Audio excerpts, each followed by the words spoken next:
嗨，大家好，我是法维利达的主理人艾琳。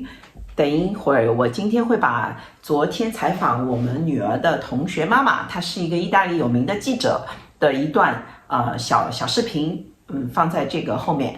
然后是这样的话，大家也可以练练听力吧，因为我也不想加字幕了。那我就先把我们昨天问到的3个问题和大家就是直接就说了，就解释到了。然后等一会儿你们就练练听力吧，因为觉得意大利的英文，意大利的口语的英文，加上我的英文也不是说特别的美式英语啊，就是能用就可以了。所以我也没有出过，也没有留过学，然后也没有说有本科文凭，只有个大专文凭。后来本科都是业大读的，但是不重要，重要的是我们有工具，我们可以把问题解释清楚，我们可以在这个生活当中了解真谛，我觉得这个是最重要的。所以我昨天问他，因为他是一个有名的记者嘛，那我就问他3个问题。一个问题是婚恋观，就是意大利人的婚恋观。那他的回答里面就是说，现在很多意大利的女生她是不想要结婚的因为她觉得这个婚姻对他们来说是一种束缚，然后在30到35岁之前都没有人会去结婚的。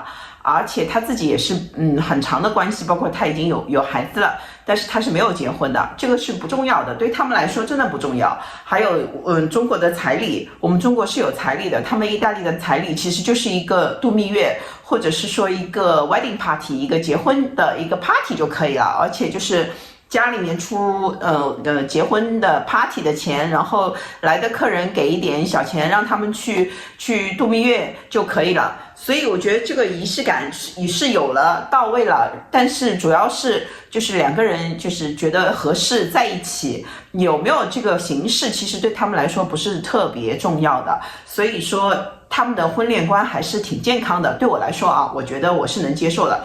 我不知道就是大家是不是能接受。然后这是欧洲尤其是意大利的一个婚恋观。第2个问题是教育子女方面，因为他的女儿跟我的女儿是一起的同学嘛，我们都是在一个蒙特梭利的一个蒙氏教育的体系里。那蒙氏教育的体系里就是让孩子没有感觉到竞争，就是我们所有的孩子都是就是刺激他的主动性，没有作业，也没有课本，也没有课外活动，然后没有就是课外逼他们去做其他的东西，所有的事情就所有的学业都是在7到8个小时在学校里完成的。那这个点位就是说他们学到的东西都是一些很有用的东西，教具啊，他们小学学的一些数学都是用一些珠子有教具，然后地理都是拼图，然后他们学的比如说人体的构造，就很小就开始学人体的构造，心肝肺，然后牙齿的构造，然后牙龈啊，还有就是很多有趣的东西。地理知识就是让你拼图啊，世界地图可以做完拼图，然后如果你实在什么都不想学了，那你今天你就去种花种草。所以他们整个一个体系是刺激孩子的主动性，然后所有的题库是各个书本下摘抄下来的一些题库，一些故事，然后让他们自己写一些小短文，然后老师是进行一个纠错的。之前我有对这个体系进行一个就是解释，之前有个采访也是进行了蒙氏教学的一个解释。然后他缺乏的可能是一种竞争性，那我就问这个妈妈，我说那你会不会担心我们的孩子就是缺乏一种竞争的优势？然后这个妈妈就跟我说，其实我们竞争不是目的，我们要竞争是以后是在社会里，或者是对你自己的工作要精益求精，这个时候才是用到竞争。而小孩子最重要的是发展他的个性，就是沉稳的个性，能够自信，然后能够大家一起有一种合作的精神，这个是对他最重要的。有一个内心的平静，有一个合作精神，然后对周围的事物能够接受，有一个包容度，有一个合作度，以后慢慢的他有这些条件，有这些基础了，然后再去面对社会上的竞争，包括和自己的竞争，就是自己在自己的工作中还有专业中精益求精，对不对？我觉得说的非常好，我觉得大家可以去听一下。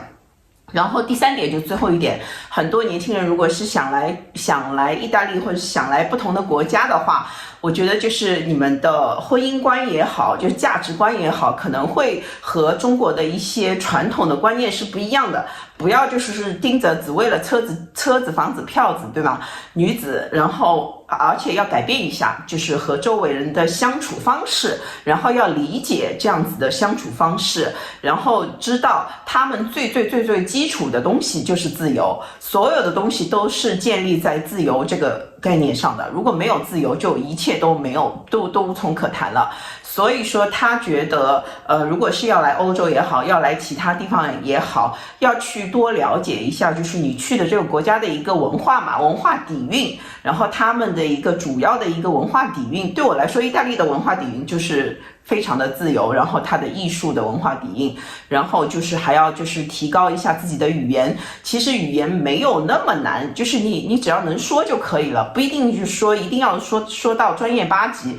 我20年前的英语和我现在的英语其实也差不多，我觉得也没有什么提高，但是就是能够解决生活里的问题，能够和所有的人交流，这个工具能够把它用好就可以了。你不需要变成语言变成你的包袱，而是你可以利用所有的工具，然后为你带来更好的生活。所以这就是我昨天和他聊到的几个小问题，我觉得对大家应该会有帮助。那今天我们就聊到这里，大家可以看看小视频，然后听听意大利语式的英语，也挺好玩的，挺有趣的。好，让我们过有趣的生活，做有趣的人。谢谢。Hello， 今天我们要采访一个意大利有名的记者，然后我问一下他几个问题，有关意大利的婚姻观、子女观，还有给年轻人的建议吧。Hi Sarah. Hi. Hello. I want to ask you 2-3 questions today. So the first one will be what's the opinion for the Italian young people to get married? What's the opinion for their marriage opinion? The marriage, you mean? Yeah. The opinion about marriage. Yes. We can say that in Europe and especially in Italy, people don't want to get married so often. People prefer to live together, first of all, and later they can choose to be married to somebody. But normally, especially women now, prefer studying, have experiences as single woman, and later they will choose the right one, but they have to wait. I think that nobody is going to get married before the 30-35 years old. For instance, I didn't get married even if I have a long year conviction. So in China we have a 彩礼, means a big amount of money when you get married. So in European you have this kind of rules, regulation or tradition that people need to pay for their, especially the male part need to pay their marriage or their house, their car. Do you have this kind of a tradition? Not at all, because as I say before, generally people start to live together or have an experience as a couple, and when they decide to get married, generally they have a house, they have many friends that know them, they know them, and the family also are already, we can say, old. They don't care about their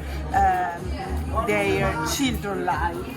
And generally people decide to spend money for celebrating marriage, but it depends. It's like a party, everyone gonna have a wedding party, so Exactly. You spend money for that.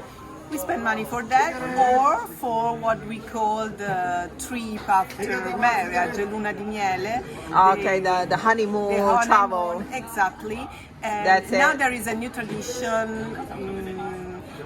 Generally people now decide to spend for the party, and people will pay as a gift. Okay. The honey.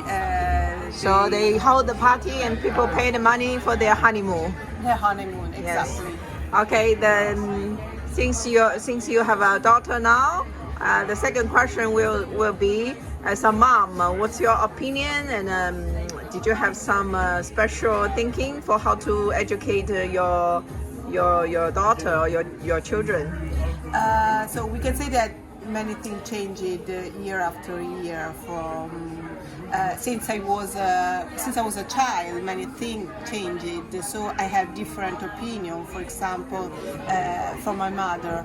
But we can say that now, generally, we consider education as the choice of the school a really important thing.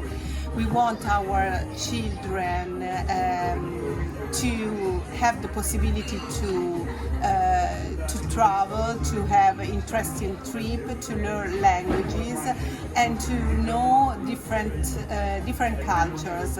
Anyway, we think also that feelings with our children are really important. So now your daughter is seeing Montessori. Exactly. It's the new way of the education. Yes, it's really impressive because actually it's not so new because Montessori was a teacher that developed her ideas at the beginning of the last centuries. After the dictator, she went out and she widespread her ideas. Anyway, now we consider one of the most developed and interesting way of educating children, because children can be free, can develop their behavior, their interests without strict, rigid. So in China, for example, we have a tradition to send kids after school to learn a lot of like music, like English, different school, training school. So here, what do you think about the Italian people? They will send their children to study some extra stuff? We do that, but anyway, what we think now is that children have to have the possibility to develop their personality, so to choose what they want to do. They can try, but they are not forced into So the something. most important for the parents in Italy is to developing their character, personality, Exactly. and give them to free to choose what they like to study, right? Exactly. They have to be free and they have to have especially self-confidence. How you feel the competition? So the competition in China is very high. I don't see here the kids have that kind of high competition sensation. Here, I don't think so. I mean, Yeah. we don't think that they have to do. In some schools, they have to, especially inside what we call international schools. But honestly, I think that the new way of thinking and the new way of educating is starting from the idea that children need to be free. And later they have to face competition in any case In the their society, work, in the society, in their job, in their job place, also at university. Probably they will. So we delay the competition. So More we or wait. less. No, first of all, we learn to be self-confident, to be prepared to face competition. We don't learn competition. Yes, we learn I agree. cooperation, collaboration, and we learn self-confidence. Otherwise, competition is just another strict rules. Okay, say hello. Okay, last small question for the Chinese people come to European, especially young people. What's the suggestion for them? I would suggest to, first of all, of course, to have the right documentation. It's not often so easy. But anyway, to study, to be prepared also in the humanistic culture, to be interested in European culture, and to learn a little bit of Italian. Language, English, yes. So language and also some culture prepare, Exactly. That's important to just avoid the culture shock. Exactly. Okay, Exactly. thank you, bye bye. Bye. Bye bye.